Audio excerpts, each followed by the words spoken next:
मैंने पहले अटेम्प्ट में बहुत सारे क्वेश्चन लगाए थे, 7,000 8,000 क्वेश्चन लगा लिए, फिर भी सिलेक्शन नहीं हुआ। तो आप उससे समझिए कि क्या दिक्कतें आ सकती हैं कि आप इतना भी क्वेश्चन लगा रहे हैं तब भी आपका सिलेक्शन नहीं हो पा रहा है। कुछ लोग ऐसा करते थे, जीएस को इग्नोर कर देते थे, लेकिन अब ऐसा है कि अब जीएस ही डिसाइडिंग फैक्टर होगा कि आपका सिलेक्शन होगा या नहीं होगा, या फिर सिलेक्शन होगा तो कितनी रैंक आएगी। ये सबसे बड़ी दिक्कत होती है स्टूडेंट में कि नए नए आते हैं, उनको पता नहीं रहता कि उनको कौन सी कोचिंग ज्वाइन करना चाहिए, और फिर उनको 1-2 साल वेस्ट हो जाते हैं। तो आप कम रिसोर्सेज का यूज़ करते हुए भी अच्छी रैंक ला सकते हो। मैं ये जिस तरीके से बता रहा हूँ, अगर आप ऐसे करते हैं, और बहुत सारी किताबें इकट्ठा करने से ज़्यादा अच्छा है कि आप केवल 2018 से जब से टीसीएस ने पेपर करना स्टार्ट किया है, उसी का सारा आप पढ़ सकते हो। मैथ, रीजनिंग, इंग्लिश और जीएस सब कुछ वही पढ़ लोगे, तो मुझे लगता है कि उससे ज़्यादा बाहर का कुछ नहीं आएगा। कि अगर आप कोचिंग भी नहीं करते हैं, आप सिलेबस भी नहीं करते हैं, अगर केवल मॉक टेस्ट सही से देते हैं और मॉक टेस्ट की एनालिसिस भी अच्छी तरीके से करते हैं, तो आपको किसी अदर कंटेंट की ज़रूरत नहीं है। मगर जीएसटी इंस्पेक्टर और इनकम टैक्स इंस्पेक्टर एक ऐसी पोस्ट हैं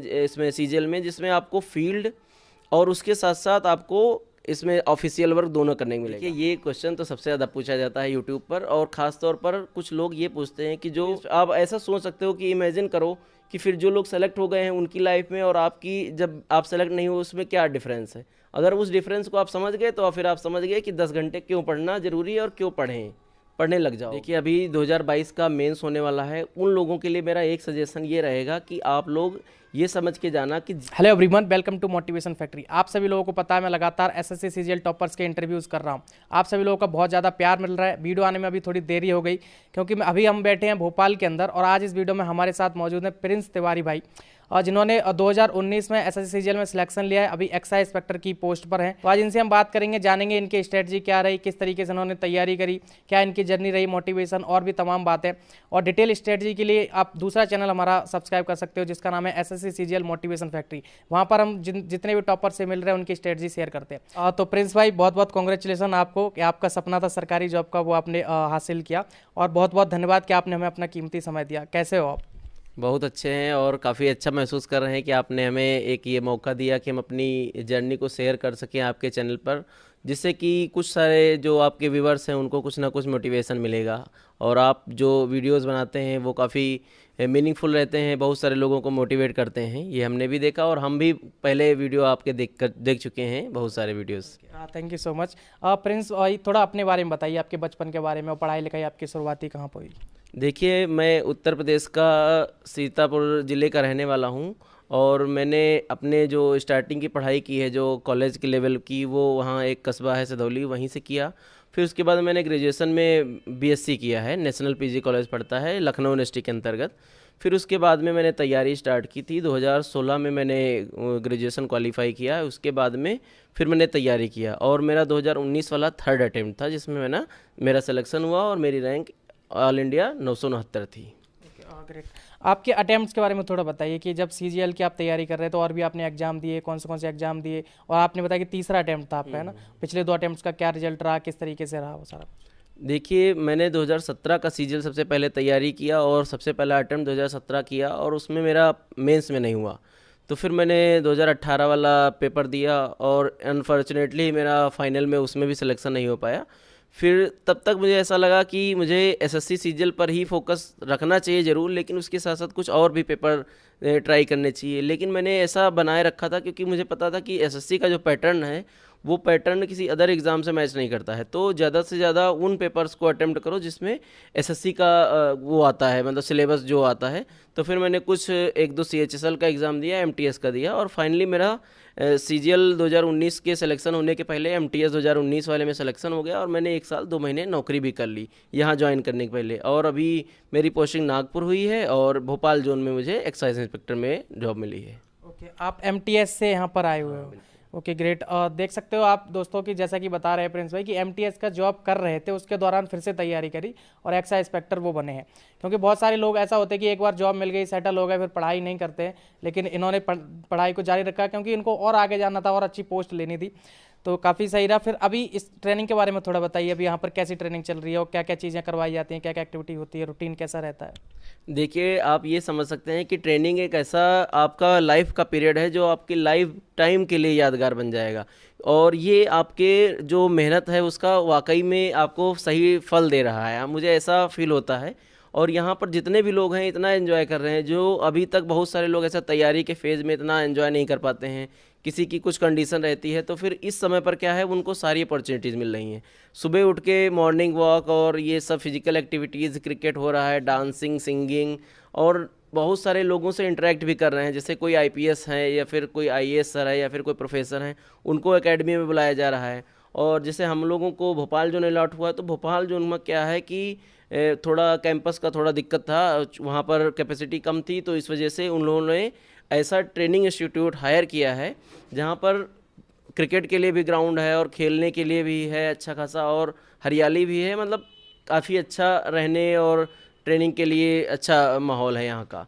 और एक चीज़ सबसे अच्छी होती है, जब आप किसी ट्रेनिंग में जाते हैं तो जो भी बच्चे होते हैं, जैसे बच्चे क्या, जो भी इंस्पेक्टर जैसे हैं यहाँ, तो फिर क्या रहता है, सबका एक अच्छा लेवल होता है। सब कहीं ना कहीं जॉब करके आए हैं या फिर सब कहीं ना कहीं अच्छे पढ़ने में रहे हैं, कहीं कोई स्कूल का टॉपर है या फिर कोई कॉलेज का टॉपर है, कोई आईआईटीएन है, मतलब यहाँ पर एक दो आईआईटीएन भी हैं, ये चीज़ है।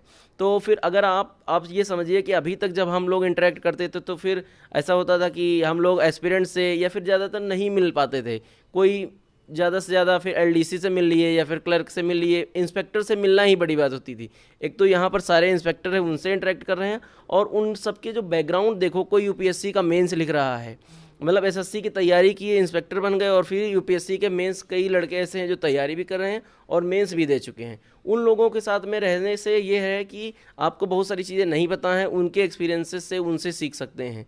तो मतलब ट्रेनिंग लाजवाब है। ओके, कितने महीने की ट्रेनिंग होती है और इसमें सैलरी का क्या कैसे रहता है? देखिए, ट्रेनिंग यहाँ चलती है 3.5 महीने पर, और सैलरी का ये है कि जैसे अदर कुछ पोस्ट हमने देखा है कि जिसमें सैलरी कुछ नहीं मिलती है या फिर कुछ काट के मिलती है, लेकिन इसमें ऐसा नहीं रहता, क्योंकि हम लोगों की पोस्टिंग पहले हो जाती है और ट्रेनिंग बाद में होती है। बहुत सारी ऐसी पोस्ट हैं जिसमें ट्रेनिंग होने के बाद पोस्टिंग होती है, तो हम लोगों की पोस्टिंग हो चुकी है और सैलरी का कोई ऐसा इशू नहीं है कि सैलरी कम आएगी या कुछ भी होगा। सैलरी जो आनी चाहिए वही आती है। कुल मिला के मज़ा आ रहा है अभी। हाँ, मज़ा आ रहा है। ओके। और मतलब ट्रेनिंग करने का पैसा भी मिल रहा है, ये एक अलग लेवल का फील है। ओके, अभी आपकी तैयारी पे लौटते हैं, तो शुरुआती दौर में जब आपने सीजीएल का सोचा, जब आप बैठे पढ़ने, तो वो कहाँ पे आपने तैयारी स्टार्ट करी, कोचिंग का कैसे रहा, रिसोर्सेज आपने कैसे मैनेज करे, वो शुरुआती दौर के बारे में थोड़ा बताओ। देखिए, ऐसा है ना कि बहुत सारे स्टूडेंट का अलग अलग लेवल रहता है, कोई पढ़ने में बहुत तेज़ है, कोई बहुत धीरे है। तो मेरा ऐसा था कि मैं मीडियम स्टूडेंट था, और ये था कि मुझे मैथ और इंग्लिश में अच्छा खासा इंटरेस्ट भी था। तो ऐसा लगता था कि ऐसा कोई काम करो जिसमें मैथ और इंग्लिश इम्प्लीमेंट हो जाए, और ख़ास तौर पर इंग्लिश का। भले ही मैं हिंदी मीडियम से पढ़ा हूँ, और हिंदी मीडियम में ऐसा रहता कि जनरली लोगों को इंग्लिश नहीं तेज़ रहती है, तो वो लोग क्या करते हैं, जो स्टेट गवर्नमेंट के एग्ज़ाम रहते हैं जिसमें हिंदी आती है या फिर इंग्लिश का नाम ही नहीं रहता, वो यूज़ करते, वो अटेम्प्ट करते हैं। बट मैंने ऐसा किया कि मैंने सोचा कि ऐसा एग्ज़ाम अटेम्प्ट करते हैं जिसमें मैथ और इंग्लिश हो। फिर वहाँ से मैंने तैयारी फिर स्टार्ट की, और इलाहाबाद में मैंने कुछ दिन एक साल कोचिंग की।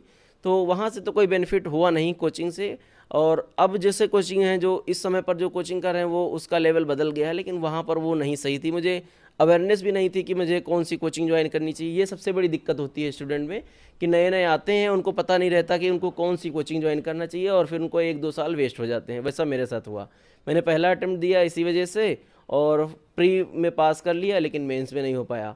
और कुछ स्ट्रेटजी भी कमी रहती है, और कुछ कोचिंग या फिर कुछ गाइडेंस की भी कमी रहती है। तो ये इंटरव्यू जैसे आप कर रहे हैं, तो ये जो टॉपर्स का इंटरव्यू रहेगा, तो आपको जैसे इनके दूसरे चैनल पर स्ट्रेटजी आएगी, तो उससे ये होगा कि आपको पता चलेगा कि कौन सी गलती करने से इनका 1-2 अटेम्प्ट में नहीं हुआ। अगर आप ये कर लोगे तो आपका एक अटेम्प्ट में ही हो जाएगा या फिर दूसरे अटेम्प्ट में हो जाएगा, तो आपका टाइम वेस्ट नहीं होगा। तो अल्टीमेट ये जो इनका करने का उद्देश्य है, ये है, हमें लगता है यही होगा ना। ओके, जैसे अभी आपने कोचिंग का बोला, तो बहुत सारे एस्पिरेंट्स ऐसे जो कोचिंग ले ही नहीं सकते, और फाइनेंशियल थोड़ी दिक्कतें हैं, फिर गांव में रह कर तैयारी कर रहे हैं, तो उनके लिए जैसे सेल्फ स्टडी वो करना चाह रहे हैं। फिर आपने भी 1 महीने बाद कोचिंग छोड़ के सेल्फ स्टडी किया, तो सेल्फ स्टडी के लिए किस तरीके से तैयारी करनी चाहिए? जैसे आपकी कोई स्ट्रेटजी रही हो, कितने घंटे आप पढ़ाई करते थे, बुक्स वगैरह कैसे मैनेज किया आपने? देखिए, ऐसा है ना कि सेल्फ स्टडी स्टार्टिंग से अगर करोगे तब भी टाइम आपका लगेगा। तो ऐसा है कि इस समय पर इतना है कि जब से यूट्यूब का इतना चलन हो गया है, इतने सारे टीचर्स हैं, इतना ऑनलाइन कंटेंट अवेलेबल है, तो आप ये नहीं कह सकते हो कि मैं वो नहीं कर सकता हूँ, नहीं कर पाऊँगा। यूट्यूब से आप किसी भी टीचर का पकड़ लो, बहुत सारे टीचर फ्री में भी पढ़ाते हैं, और आप जानते होंगे जो तैयारी करते हैं एसएससी का, आप अगर सर्च भी करोगे कई सारे टीचर आ जाएंगे। तो अगर एक बार आप कोर्स ख़त्म कर लेते हैं किसी टीचर के गाइडेंस में तो आपको एक आइडिया हो जाएगा कि आप कैसे तैयारी करोगे। अगर आप डायरेक्टली ये सोचो कि मैं सेल्फ स्टडी कर लूँगा तो उससे हो तो जाएगा सिलेक्शन ये है, लेकिन शुरुआत की दौर में 1 साल मान लो नहीं हुआ तो फिर आप वो समझ नहीं पाओगे कि पैटर्न क्या है और किस टॉपिक को अच्छे से पढ़ना है, किसको छोड़ देना है और किस टाइप के क्वेश्चन आते हैं, यही समझने में 1-2 साल लग जाएंगे। तो कोचिंग ज़रूरी है, लेकिन केवल ऐसा नहीं है कि कोचिंग नहीं करोगे तो होगा सिलेक्शन, नहीं हो जाएगा, लेकिन थोड़ा दिक्कत हो सकती है। ओके, अब जैसे सब्जेक्ट वाइज बात करें, जीके, जीएस और मैथ, रीजनिंग, ये सारे सब्जेक्ट, इंग्लिश, तो आपने कैसे इसकी स्ट्रेटजी बनाई थी? सब्जेक्ट वाइज अगर पूछा जाए तो इंग्लिश के लिए आप कैसे पढ़ते थे और मैथ के लिए आप कैसे पढ़ते थे? इसको थोड़ा टॉपिक वाइज बताइए। ठीक है। PW इंडिया का मोस्ट ट्रस्टेड एजुकेशनल प्लेटफॉर्म है। JEE, NEET, commerce, NDA and other major competitive exams के लिए PW लाखों स्टूडेंट्स की फर्स्ट चॉइस है। SSC एस्पिरेंट्स के लिए PW की तरफ से खुशखबरी है। PW के अलग पांडे सर और टॉप तक वाले राहुल सर दोनों एक साथ मिलकर लॉन्च कर रहे हैं SSC के लिए न्यू कोर्सेज। इनके प्राइजेस की अगर बात करें तो आप सभी जानते हैं PW हमेशा स्टूडेंट्स के लिए सब कुछ मोस्ट अफोर्डेबल प्राइस पर लेकर आता है। SSC के सभी कोर्सेज पर हैवी डिस्काउंट चल रहा है। आप देख सकते हैं इनका पहला कोर्स है SSC GD math bye Rahul sir, जिसकी प्राइस 99 रुपीज़ है। मैं पहले भी आपको कई बार बता चुका हूं। इनका दूसरा कोर्स है full crash course for SSC GD exam, इसकी प्राइस है 299 रुपीज़। तीसरा कोर्स है SSC GD प्रारंभ बैच, इसकी प्राइस भी 149 रुपीज़ है, काफ़ी कम है, आप देख सकते हो स्क्रीन पर। चौथा कोर्स इनका स्टार्ट हुआ है SSC CHSL निश्चय बैच, जिसकी प्राइस 699 है। और पांचवा कोर्स है इनका SSC CGL ब्रह्मास्त्र बैच, इसमें आपको प्री मेंस सबकी अच्छे से तैयारी कराई जाएगी। इन कोर्सेज के बारे में और भी इन्फॉर्मेशन के लिए आप डिस्क्रिप्शन में दिए गए PW के हेल्पलाइन नंबर पर कांटेक्ट कर सकते हो, जैसा कि आपको स्क्रीन पर भी दिख रहा है 7948221232।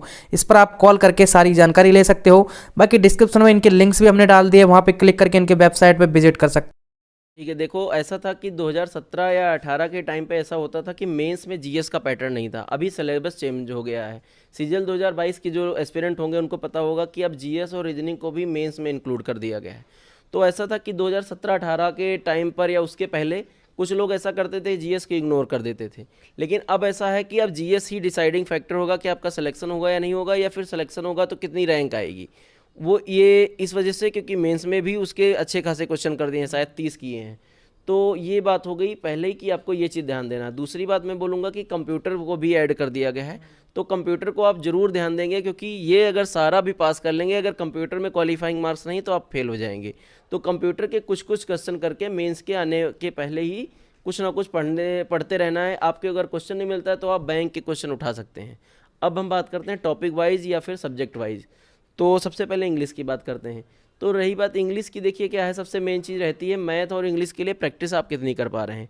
इंग्लिश के लिए सबसे अच्छा है कंटेंट, इंग्लिश और मैथ दोनों के लिए सबसे अच्छा कंटेंट यही है कि आप प्रीवियस ईयर के क्वेश्चन उठाइए और उन क्वेश्चन से देखिए कि आप जब से 2018 से टीसीएस का पेपर स्टार्ट हुआ, टीसीएस ने कराना स्टार्ट हुआ है, वो फिक्स पैटर्न पे क्वेश्चन आते जा रहे हैं।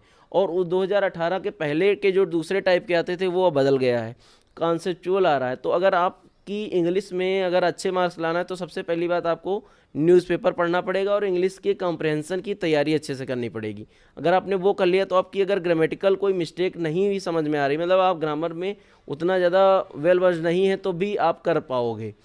और रही बात उसकी कि आप किताबें कौन सी यूज़ करेंगे, देखिए ऐसा है कि मार्केट में बहुत सारी किताबें हैं, लेकिन सबसे अच्छा इस समय के हिसाब से सिनेरियो में ये है कि जैसे आपको वोकेबलरी पढ़नी है तो आप प्रीवियस ईयर के 3-4 साल के वोकेबलरी का PDF डाउनलोड कर लीजिए, प्रिंट कराना चाहो वो कर लो, या फिर MB पब्लिकेशन में भी आगे कुछ वन वर्ड सब्स्टिट्यूशन है, इडियम फ्रेजेस हैं और एंटोनियम सिनोनिम है, ये सारी चीज़ें हैं।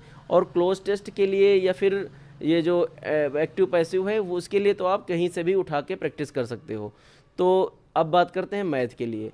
तो मैथ के लिए क्या है कि सबसे ज़्यादा ज़रूरी चीज़ है मॉक टेस्ट, क्योंकि मैथ में कितनी भी आप प्रैक्टिस कर लो, लेकिन अगर आप टाइम के अंदर उतना 1-2 घंटे जितना भी टाइम मिलता है उसके अंदर आप क्वेश्चन नहीं लगा पा रहे हो तो उतनी प्रैक्टिस करने का कोई मतलब नहीं है। जैसे मैंने पहले अटेम्प्ट में बहुत सारे क्वेश्चन लगाए थे, 7,000-8,000 क्वेश्चन लगा लिए, फिर भी सिलेक्शन नहीं हुआ। तो आप उससे समझिए कि क्या दिक्कतें आ सकती हैं कि आप इतना भी क्वेश्चन लगा रहे हैं तब भी आपका सिलेक्शन नहीं हो पा रहा है।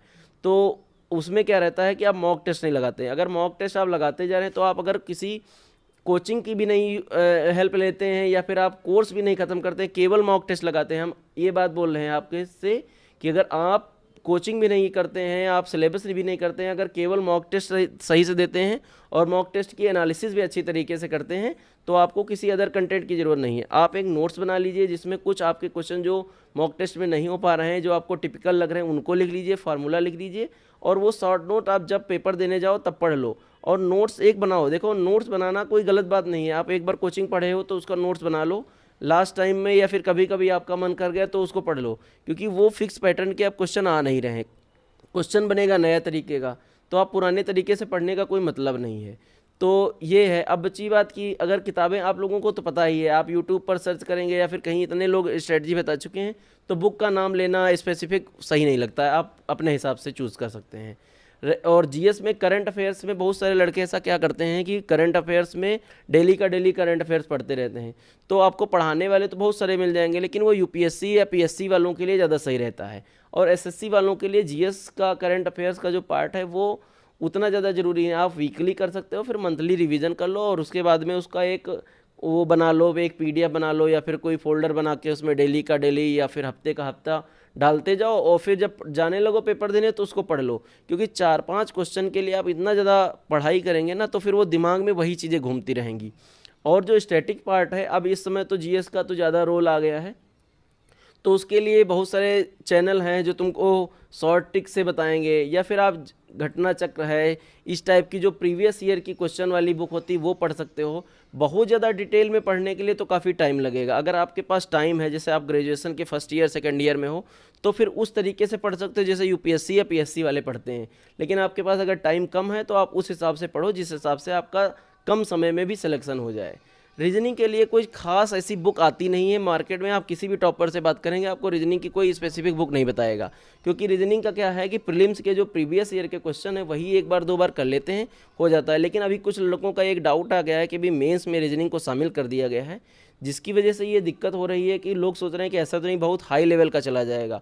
तो ये संभावना तो बनती है, इसलिए आप अगर चाहो तो बैंक के या फिर कैट लेवल के इस टाइप के जो टिपिकल क्वेश्चन आते हैं उनको कर लो, लेकिन उतना ज़्यादा टफ आएगा नहीं, क्योंकि एसएससी का क्या है कि कम समय में ज़्यादा क्वेश्चन करना है।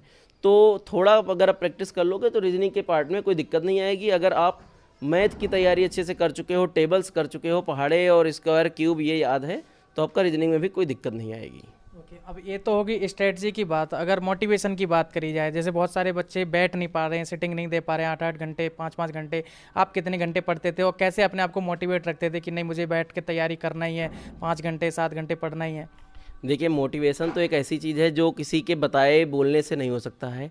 आप ये देखिए कि आपका बैकग्राउंड कैसा है, आपकी लाइफ कैसी है और आप किस बैकग्राउंड से आ रहे हो और आपकी 2-4 साल बाद क्या पर्सनैलिटी बनेगी, आप समाज में किस तरीके से जाने जाओगे। तो इस चीज़ से आप मोटिवेशन लग सकते हो। और आप ये चीज़ देख सकते हो कि आपके फादर मदर किस तरीके से आपको चीज़ें वो करवा रहे हैं, आपको लैपटॉप खरीद के दे रहे हैं, मोबाइल खरीद के दे रहे हैं, और आपको ये भी देखना है कि मतलब कुछ तो करना है ना। ऐसा तो है नहीं कि कुछ करे बगैर मेरा नाम हो जाएगा, मुझे जाने लग जाएंगे और जीविका चलाना है। तो आप ये भी समझो कि मतलब ऐसा नहीं है कि मोटिवेशन से ही होगा ना, बिना मोटिवेशन से आप क्या करोगे, फिर लाइफ में कुछ करना भी तो है ना। तो मोटिवेशन के लिए क्या है कि आप ये नहीं कह सकते हो कि मैंने टारगेट सेट किया, मुझे एसएससी की तैयारी करनी थी, मुझे इंस्पेक्टर बनना था, अब हम पढ़ नहीं पा रहे हैं। तो बैठना भी पड़ेगा, और ऐसा नहीं है कि किसी के फोर्स करने से आप बैठो, आपको खुद से ही सोचना पड़ेगा कि मैं एक दिन जब आप ऐसा सोच सकते हो कि इमेजिन करो कि फिर जो लोग सेलेक्ट हो गए हैं उनकी लाइफ में और आपकी जब आप सेलेक्ट नहीं हो उसमें क्या डिफरेंस है। अगर उस डिफरेंस को आप समझ गए तो फिर आप समझ गए कि 10 घंटे क्यों पढ़ना ज़रूरी है और क्यों पढ़ने लग जाओगे। और हाँ, ये है कि आप इतना भी ना पढ़ने लग जाओ कि आपके हेल्थ इश्यूज़ पर कुछ दिक्कत आ जाए, हेल्थ में दिक्कत आ जाए। तो मैं ये कहूँगा कि आप अपने से ही मोटिवेशन लीजिए और अपने बैकग्राउंड पर ध्यान देते हुए ही मोटिवेशन लीजिए। ओके, आप सिलेक्टेड हैं, ऑलरेडी काम कर रहे हैं, पोस्टेड हैं, तो एक्साइज इंस्पेक्टर का क्या वर्क लाइफ रहता है, किस तरीके से काम करते हैं, क्या काम होता है? देखिए, ये क्वेश्चन तो सबसे ज़्यादा पूछा जाता है यूट्यूब पर, और ख़ास तौर पर कुछ लोग ये पूछते हैं कि जो दिल्ली की मिनिस्ट्रियल पोस्ट हैं और या फिर उसमें और इनकम टैक्स इंस्पेक्टर और जीएसटी इंस्पेक्टर में क्या डिफरेंस है और कौन सी पोस्ट यूज़ करनी चाहिए। देखिए, सब लोगों की अपनी अपनी प्रायोरिटी रहती है। जैसे हम लोग रहने वाले हैं यूपी के, तो उन लोगों के लिए क्या रहता है कि दिल्ली पास में पड़ता है, तो वो सोचते हैं कि हम अपने घर के पास कम से कम एक ऐसी पोस्ट ले लें जो 400-500 किलोमीटर की दूरी पर हो और ट्रांसफ़र उसी एरिया में हो। तो ऐसा रहता है कि उसमें पोस्ट फिक्स हो गई आपकी, तो उसका एक अपना पैटर्न है। बट ये है कि आपको थोड़ा फील्ड जॉब नहीं मिलेगी। मगर जीएसटी इंस्पेक्टर और इनकम टैक्स इंस्पेक्टर एक ऐसी पोस्ट हैं इसमें सीजीएल में जिसमें आपको फील्ड और उसके साथ साथ आपको इसमें ऑफिशियल वर्क दोनों करने को मिलेगा। अभी हम ट्रेनिंग के बारे में बात करें, हम आज ही आईसीडी गए थे। आईसीडी होता है कि जहाँ पर फॉरेन से कस्टम्स ड्यूटी पे करने के लिए आते हैं कंटेनर, वहाँ पर। और जीएसटी इंस्पेक्टर का कुछ खास चीज़ ये है, जो इनकम टैक्स और अदर पोस्ट से भी एज ले लेता है, उसकी ये वजह है कि इसमें वैरायटी बहुत सारी हैं। अगर आप एक बार जॉब में आएँ तो आपको एक तो फील्ड पर जॉब करने का मौका मिलेगा, ऑडिट में मौका मिलेगा, और आपको अपील्स में मौका मिलेगा, आपको कस्टम में जाने का मौका मिलेगा, आपको इंटेलिजेंस, जो आप इंटेलिजेंस ब्यूरो होती है आईबी, उस टाइप के भी काम करेंगे। तो एक कॉम्बिनेशन है। लेकिन एक इसका ड्रॉबैक है जिसको भी आप ध्यान रखना चाहिए आप लोगों को, कि इसमें प्रमोशन थोड़ा स्लो है। तो 1-2 प्रमोशन या 3 प्रमोशन से ज़्यादा प्रमोशन नहीं मिलता है। और इनकम टैक्स और इसमें क्या है कि इनकम टैक्स का प्रमोशन ज़्यादा है। और एक चीज़ इसमें ये चीज़ सही रहती है एक्साइज इंस्पेक्टर में, इसमें वैकेंसी ज़्यादा रहती हैं, क्योंकि इनडायरेक्ट टैक्स का कलेक्शन गवर्नमेंट को अच्छे से करना रहता है। और इस समय आप देख रहे होंगे कि जीएसटी डायरेक्ट टैक्स से ज़्यादा हो रहा है, कलेक्शन ज़्यादा हो रहा है, तो गवर्नमेंट ज़्यादा रिक्रूट करती है। इसलिए आपके अगर अच्छी रैंक है तो आपके घर के पास में मिलने के चांसेस रहते हैं, क्योंकि आप लाइफ में 10-5 साल बाद ये महसूस करोगे कि घर से जितना पास में आपकी नौकरी उतना आप ज़्यादा खुश रहोगे। तो ऐसा नहीं कि इनकम टैक्स चेन्नई में मिल रहा है और जीएसटी इंस्पेक्टर भोपाल में मिल रहा है तो आप उसको चूज़ कर लो। मेरा ये मानना है, जैसे मुझे भोपाल जोन मिला, मैं यूपी का रहने वाला हूँ, मिल भी जाता लेकिन नहीं मिल पाया यूपी, तो भोपाल जोन अपने आसपास का जैसा लगता है, कोई दिक्कत नहीं है, घर के पास में है। तो इन सारी चीज़ों को देख के लेना चाहिए। कुछ ऐसी पोस्ट हैं जैसे सीबीआई की सब इंस्पेक्टर, या फिर इन्फोर्समेंट डायरेक्टरेट है, या एग्जामिनर और प्रिवेंटिव ऑफिसर, इन सब की पोस्टिंग क्या रहती है, सी पोर्ट पर रहती है। एग्जामिनर और प्रिवेंटिव ऑफिसर की ईडी और सीबीआई में ऑल इंडिया ट्रांसफ़र है। तो आप मतलब नहीं, ऑल इंडिया ट्रांसफ़र में कुछ लोगों की दिक्कत रहती है। तो ये सारी चीज़ें प्रायोरिटीज़ पर डिपेंड करती हैं। किसी को इंडिया घूमना है तो फिर वो पोस्ट ले लेगा, किसी को स्टेबल रहना है तो एएसओ या फिर ये ले लेगा, या फिर किसी को फॉरेन घूमना है तो एएसओ नियम ये ले लेगा। वो सारी चीज़ें अपने पर हैं। और आप ये जब पोस्ट प्रेफरेंस भरो तो बड़ा दिमाग लगा के सोच विचार के भरना चाहिए। ओके अभी लास्ट में आप जो नए एस्पिरेंट्स इस वीडियो को देख रहे हैं या फिर आने वाले समय में वो तैयारी करना चाह रहे हैं, सोच रहे हैं 2022 का मेंस अभी देंगे, कुछ एस्पिरेंट 23 में कुछ अटेम्प्ट देंगे, तो उनके लिए आपके लास्ट में क्या फाइनल मैसेज होंगे, क्या संदेश होंगे? आपने इतनी दिनों का एक्सपीरियंस है, आपको क्या आपने गलतियाँ करी वो उनको नहीं करना है, या फिर कैसे कोई ऐसे पॉइंट्स हैं वो उनको अपनी तैयारी में इंक्लूड करने हैं तो जल्दी जल्दी वो सिलेक्शन ले सकते हैं? देखिए, अभी 2022 का मेंस होने वाला है। उन लोगों के लिए मेरा एक सजेशन ये रहेगा कि आप लोग ये समझ के जाना कि जीएस का पेपर डिसाइडिंग फैक्टर होने वाला है, तो जीएस को बिल्कुल भी इग्नोर ना करना।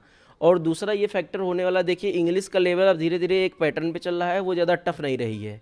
तो रीजनिंग और जीएस में जितनी जल्दी आप, मान लीजिए 60 क्वेश्चन है, 60 में 55 या 54 क्वेश्चन आप कर पाएंगे तभी आपका सिलेक्शन होगा। ये बात हो गई। तीसरी बात मैं बताना चाहूँगा कि अगर आप कंप्यूटर को इग्नोर कर रहे हैं तो ना बिल्कुल भी गलती कर रहे हैं, क्योंकि आप सब कुछ कर लोगे, कंप्यूटर में फेल तो आप फेल हो जाओगे। ये बात हो गई। अब हम बात करने वाले हैं सीजीएल 2023 के प्रीलिम्स के लिए। तो देखिए, सबसे बड़ी बात है कि आप ये समझो कि आपका प्रीलिम्स का क्वेश्चन पेपर अब होने वाला है क्वालिफाइंग, तो आपको फोकस अब बनाना है मेंस के लिए। अगर आप मेंस की तरीके से तैयारी करोगे तो आपका सिलेक्शन अच्छे से हो जाएगा और प्रीलिम्स भी पास हो जाएगा। प्रीलिम्स में कट ऑफ से 1 नंबर भी ज़्यादा हो जाएगा तब भी आपका सिलेक्शन हो जाएगा। तो एक गोल बना के चलो अभी से ही। और मॉक टेस्ट को बिल्कुल भी नहीं भूलना है, क्योंकि मॉक टेस्ट से मैंने भी गलती की, बहुत सारे लोग गलती करते हैं, फिर उनका सिलेक्शन नहीं हो पाता है। तो मॉक टेस्ट देना ज़रूरी है।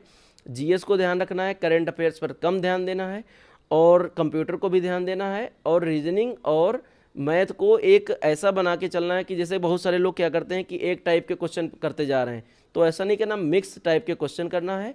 और बहुत सारी किताबें इकट्ठा करने से ज़्यादा अच्छा है कि आप केवल 2018 से जब से टीसीएस ने पेपर करना स्टार्ट किया है उसी का सारा आप पढ़ सकते हो। मैथ, रीजनिंग, इंग्लिश और जीएस सब कुछ वही पढ़ लोगे तो मुझे लगता है कि उससे ज़्यादा बाहर का कुछ नहीं आएगा। और अगर बहुत कुछ इच्छा हो रही है तो फिर किसी टीचर का एक कोर्स खरीद लो या फिर उसके नोट्स ले लो और उससे देखो कि कितना अंतर है। कुछ भी अंतर नहीं मिलेगा, तो आप कम रिसोर्सेज का यूज़ करते हुए भी अच्छी रैंक ला सकते हो। मैं ये जिस तरीके से बता रहा हूँ, अगर आप ऐसे करते हैं। Okay, thank you so much Prince भाई, काफ़ी अच्छा लगा आपसे बात करके। उम्मीद करते हैं दोस्तों आपको भी काफ़ी मज़ा आया होगा, बहुत कुछ सीखने को मिला होगा। जिस तरीके से प्रिंस भाई ने लास्ट में आपको जो मैसेज दिए 2023 में जो तैयारी करने वाले हैं, फिर मेंस जो 2022 में लिखेंगे, उनको सारी जो टिप्स दी कि मेंस मॉक टेस्ट लगाना है, बुक्स को कैसे यूज़ करना है, वो तमाम बातें। और बाकी प्रिंस भाई की डिटेल स्ट्रेटजी के लिए आप हमारा दूसरा चैनल सब्सक्राइब कर सकते हो, SSC CGL मोटिवेशन फैक्ट्री, उसका लिंक डिस्क्रिप्शन में मिल जाएगा। वहाँ भी आप सब लोगों का बहुत ज़्यादा प्यार मिल रहा है, उसके लिए बहुत बहुत धन्यवाद। यहाँ तक वीडियो देखने के लिए thank you so much, bye bye and take care.